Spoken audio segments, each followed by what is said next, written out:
Hello everybody, this is Jeffrey GT7 and welcome to the episode. In this episode, I'm going to be using the classic Toyota Supra RZ at Tokyo Expressway with its engine swap. So, in this quick episode, I'll be covering on how to get the car, delivery, the engine swap, of how it works, of how to either buy one or get one in your garage, the main build itself, and then last but not least, the race itself. And trust me, this is going to be quite a very powerful build. So if for some reason, if this build does not work for you at Tokyo Expressway, I would suggest saving it and using it at Le Mans because it's going to be really powerful and really good.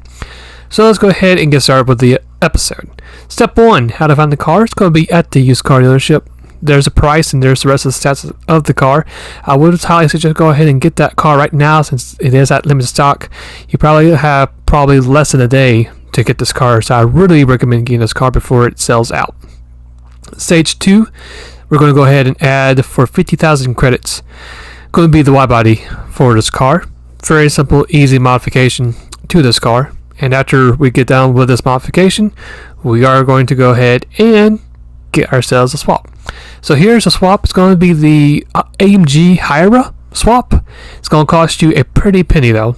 775,000 credits just for the engine itself. You can buy one at Collector Level 50, but if you're not Collector Level 50 just yet, there actually is an alternative way to get the swap in the game. And you can see by the stats, it is overall a really impressive improvement for the car's performance. So just go to your garage and you go look up for something like this. I actually do have the engine on hand. Just make sure you look up for the highlighted taskbar and make sure it has the word compatible on the top right screen. In any given engine swap you want to do, you will make sure and look for that particular taskbar.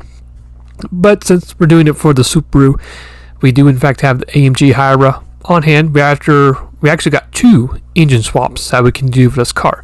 But for now, let's just pretend that this is going to be your own personal new swap and you haven't done it just yet. So after you search and find this taskbar, which hopefully you do have it in your own personal garage, what you're going to do is you're going to collect that or click on the taskbar. You should have a little paragraph menu like this. Make sure you click on install. And then for the last time, it's going to ask you if you want to go for this and say yes. And just like that, you'll have yourself a swap. Next thing is going to be delivery. Now, so the top of the screen is, of course, the hashtags for the Sonic livery. If you guys want to have it to your collection, there it is right there. But let's say if you don't want the livery, but you would rather have the parts instead, I'll quickly go ahead and share with you right now. It's going to be Oz Ultra Lugger rims. Just make sure you just copy the stats on these rims. That's going to be your first stage. After that, we're going to have our front bumper be Type B. After you get the script of the car, it's going to be side Type B as well. For the next part, it's going to be the rear bumper. It's going to be Type A. That way it will lower your PP points overall. Your next part is going to be the custom wing set for your wing option. And then for your last part, it's going to be roll cage Type C. And that's going to be all the parts you'll need from car customization. Let's now head over to the build. As you can see, we got our successful engine swap to our far left and that green text showing that we do in fact have the Hyra. If you guys want to quickly pause the episode and scan pretty much the tune. As you can see, we got no downforce in the front bumper, and we actually do have a custom number on the rear. We got 161 for our rear downforce, 80 for our power restrictor, and then fully customized manual transmission set at 350 kilometers. And there's no need to really tune the transmission, just keep it as is.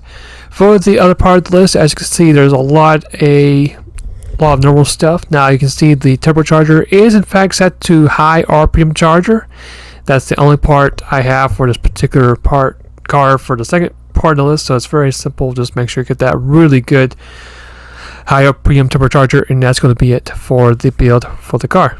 Now, before we get to the race, I do want to quickly put out something real quick. I know most of you guys actually commented on my last episode using the Escudo at Le Mans, and you couldn't really fine-tune the tune to actually get inters.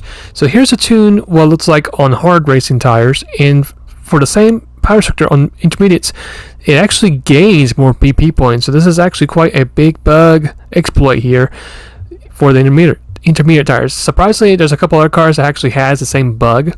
Now, I did some testing and found out that 83 for the power restrictor with intermediates is going to be the way to go for this build. So for the last episode, just make sure you have 83 for your power restrictor and you should be good to go.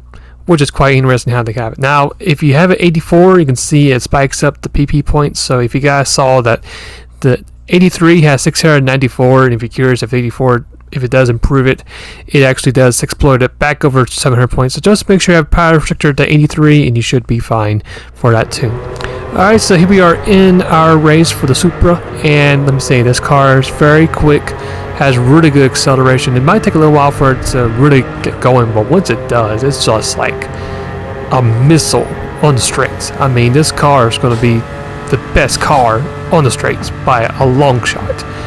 As you can see, as we go up to the first turn, we're going to easily bypass the Porsche. We actually are going to find ourselves right close to the GTR as we up to the first turn.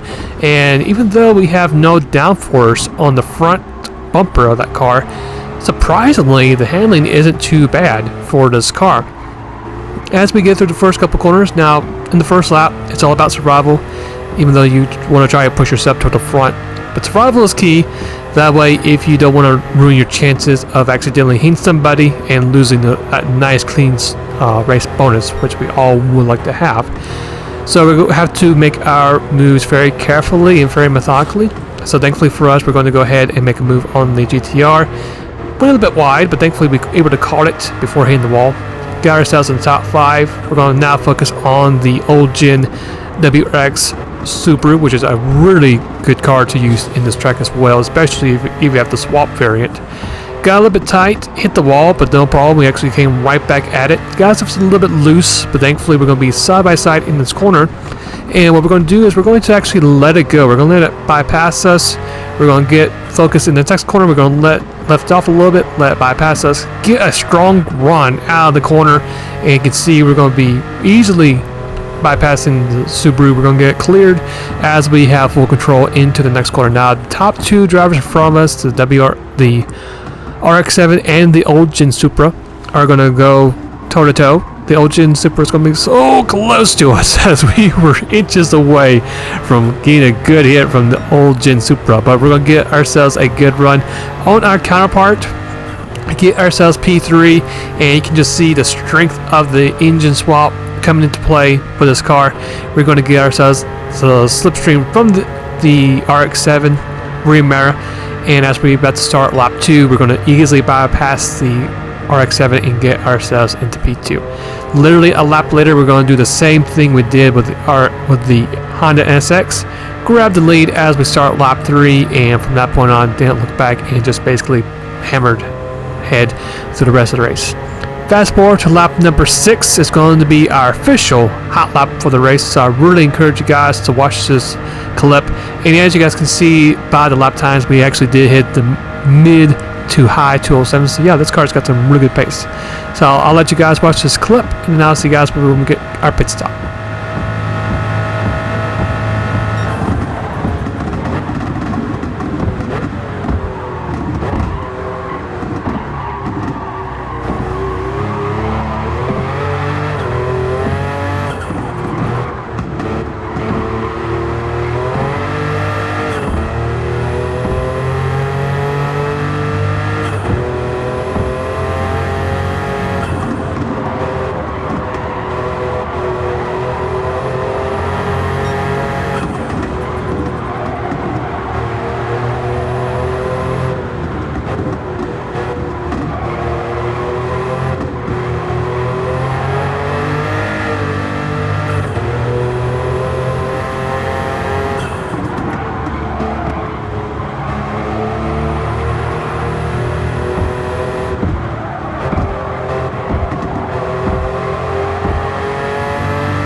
Alright, so fast forward to the end of lap 7. This is going to be our scheduled pit stop, and all I'll be doing here is going to be adding fuel. Now, I did have to pay some consequences later in the race, so I would recommend changing tires as well.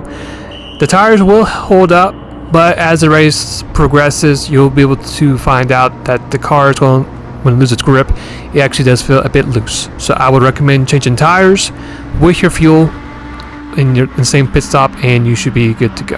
We're going to fill about 73 to 74% of fuel, get back on the track, do ourselves more time trial laps, and that's going to be it for our run at Tokyo Expressway. A very successful quick run. It's going to be a quick 26:16, so not too bad of a build overall for this car, even though there's a couple of cars out there that can actually beat this or be right up with this total time. But yeah, very smooth, quick run overall with the swap Supra, and yeah, pretty enjoyable overall. Got ourselves that sweet clean race bonus, which I did mention earlier, for not being able to make contact with anybody, and that's going to be it for the episode. So the next preview is going to be, of course, using the legendary Escudo at Sardinia for an update build, which I thought was a pretty good time since the car is still in the Legends car dealership. So if you guys enjoyed the episode, go ahead and leave a like. If you guys want to check out the last episode, like I mentioned before, was the Escudo at Le Mans. There it is right there. If you guys have any suggestions, leave them in the comments below. And with that all being said, hopefully you guys have a great rest of the day or night, wherever it might be, and I'll see you guys later, and take care.